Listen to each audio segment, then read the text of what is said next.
Paolo Abilino dinalaw ang anak na si Aki sa California. Kim Chiu binisita rin si Kris Aquino. Narito at alamin natin ang buong detalye.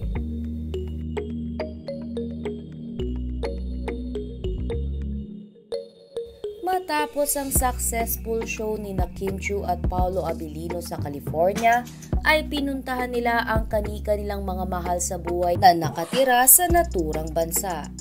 Sa post nga ni Paolo Abilino ay ibinahagi nito ang larawan nila ng kanyang anak na si Aki. Isang heart naman ang caption ng aktor sa nasabing post.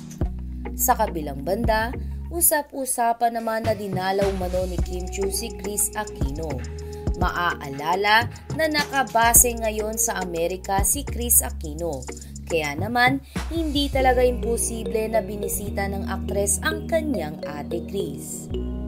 Samantala, palaisipan naman sa Kim Pao fans kung ano talaga ang naging ganap ni Kim Chiu at Paolo Abilino pagkatapos ng kanilang show sa California.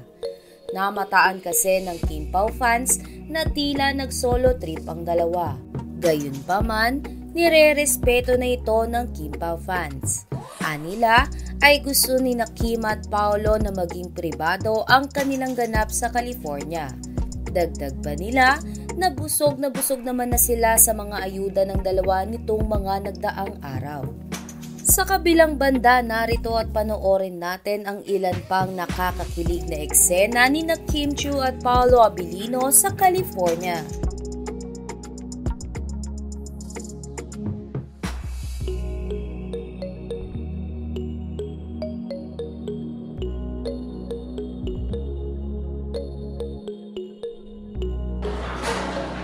Dude, he's out already. Bao. Where's the Kim Chiu? Kim and Bao. Nice. Another side.